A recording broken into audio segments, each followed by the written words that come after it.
Hi everyone! Today we're going to introduce the newly upgraded with-track tracking workflow in Avatori Studio. As you can see, in tracker mode we have 3 buttons, MK, MF, and A.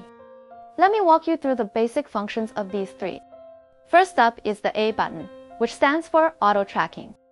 No manual adjustments are needed. The system will automatically perform the tracking. Depending on the with-track solving mode, the precision of the auto tracking will vary.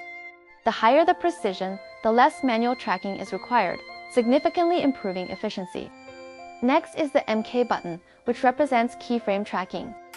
During tracking, the system will calculate based on the selected keyframes.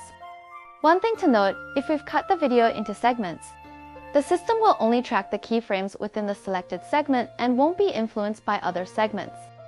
To give you a clearer view, I've exaggerated the tracking points in other segments.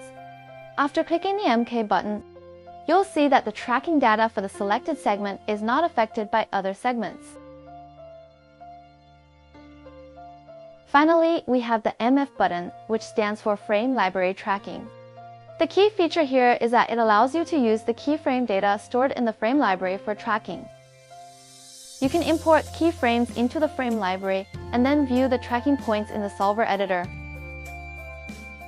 When you click the MF button, the system will track using the keyframe data from the library. What's important here is that this tracking data can be reused across different videos. I've dragged another video, selected the same with-track solving mode. And instead of using auto tracking, I reused the keyframe data from the frame library. After clicking the MF button, the tracking result is completed and accurate. Once tracking is done, we switch to retargeter mode, where you'll see 3 buttons, GM and A. These correspond to value retrieval, key pose solving, and pose library solving. First, after connecting to DCC communication, we go to the pose library, click View More, and enter the solver editor to rig the model. Be sure not to rig the same control multiple times, as this could overwrite the animation data when transferring. Once the rigging is complete, click the G button to retrieve the facial control values, mapping the facial expressions from the video to the model.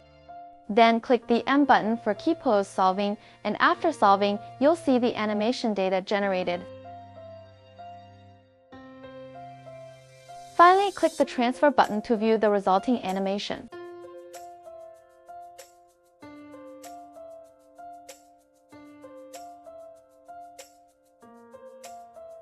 Now right-click on the keyframe, select Import to Pose Library, and drag the second video we previously created onto the timeline. Switch to the solver file, and you'll see that we've successfully referenced the pose library data from the first video. Then click the A button for pose library solving. Now you can see that the second video has the corresponding animation data. And that's it for today's introduction. Thanks for watching, and see you next time.